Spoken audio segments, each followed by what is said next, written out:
Hello. Welcome everyone to another great episode of The Good Word with yours truly, Mr. Frederick, coming right back at you. All right, guys. What are we going to talk about today? Let me see here. All right. Looks like I got company here. All right, guys. So I'm going to get right into it. Looks like we are going to talk about you stepping into your greatness. You are stepping into your greatness. All right. You are stepping into your greatness and what that's going to mean for you. Okay, so the first thing that's going to happen, you are a leader. You need to understand that when you're stepping into your greatness, accept that you're a leader. You're a leader, family. So when you are looking for contemporaries or people to go along with you or people that you can relate to, it's not going to be common. It's a reason for that because being a leader, it's a lot of responsibility. A lot of people want to say, hey, I'm a leader. I'm the man. I'm the woman. I'm the one that's leading everything. I'm going forward. Let me tell you, family, it's not easy.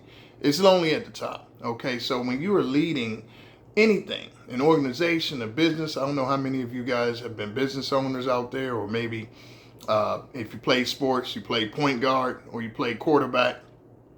All of those positions take a lot of responsibility and people look to you. Okay, so there's not a lot of individuals that can empathize with you because you have to think for yourself. You're going to be doing things that no one's done before. Okay, you're going to be judged, you're going to be looked at and criticized. And if you don't like being criticized, don't step into your leadership. Don't step into your greatness. You can't.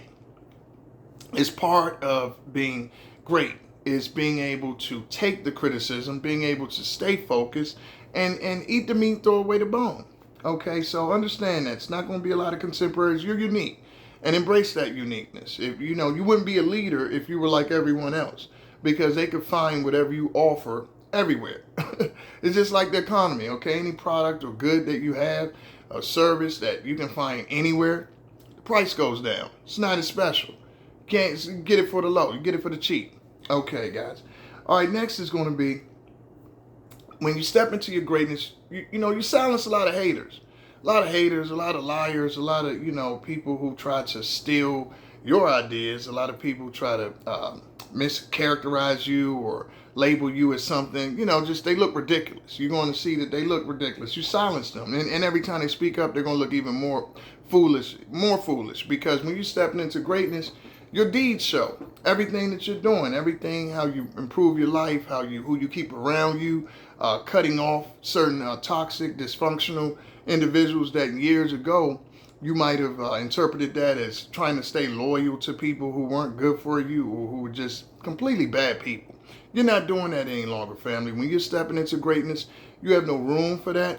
There's no room on this ship for anything that doesn't fit. Okay, so remember that. Number 3, family.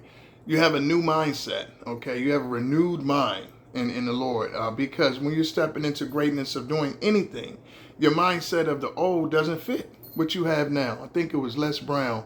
I heard him say, love Les Brown, by the way. Check him out, guys. He's on YouTube too, but been around for years and years. But one thing he said was, in regards to your mindset, is that waking up every day, being able to wake up every day. And if you had to choose $10 million, but you're gone tomorrow, and, or you had to wake up and not have the 10 million, that's the mindset you got to have. You're going to choose not to take the 10 million, okay, because you're not here. So when you wake up, that's worth 10 million. I thought that was beautiful. Another thing I heard Les Brown say is one of my mentors that I've been looking at for years, but he was saying,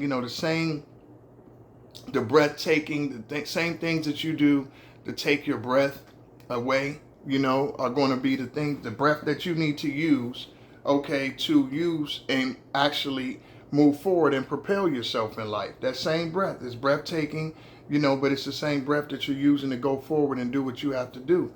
And that's the truth, because that's the life that you live. That's what you embody. That's what you embrace. So make every day breathtaking. And that's the truth. The same breath, that's what he was saying. The same breath that you use, make sure everything is breathtaking to you, okay? And look at it that way.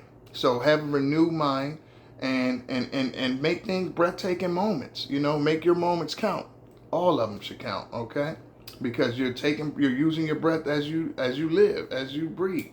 Okay, so, and also when you're stepping into your leadership, stepping into your greatness, family, you'll find that you release a lot of bad emotions and thought processes and guilt, shame, blame, all these things that keep you low vibrational, and people that try to put them on you too, because of course, misery loves company. I always tell you guys.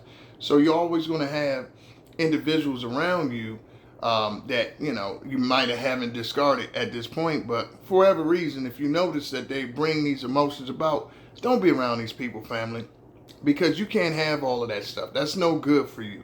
But if they haven't done the work on themselves, what do they have to do but give it to you? They don't want to carry that weight themselves, so they have to pass it on.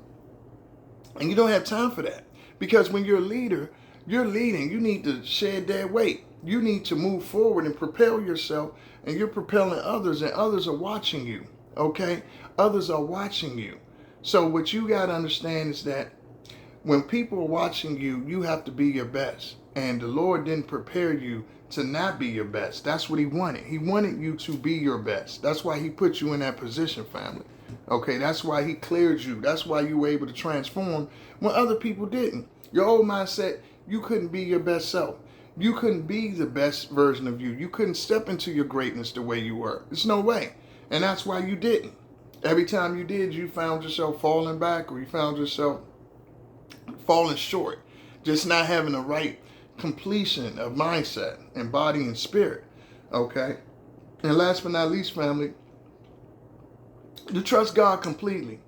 And you understand how to throw away eat the meat and throw away the bone. You trust in God, and you know that even if it doesn't work out directly, or if it seems like it's not, you have an understanding that you absorb it, you eat the meat, you throw away the bone. It's not going to curtail you. You see it as it is, you face it, and you transmute it. You use it for what it's supposed to be used for, but you don't let it consume you and take you over. So that's all I got, family. So remember, when you're stepping into your greatness, which you are, it's going to be leadership. It's going to be a lot of shedding. It's going to be a new mindset, a renewed mind. All these things are going to be normal. You're going to be on your own, and you're going to see that the haters don't have much to say. And that's just the way it's supposed to go, because they look more and more insane if they do. All right, family. Remember, love what you do and do what you love. Next time. Peace.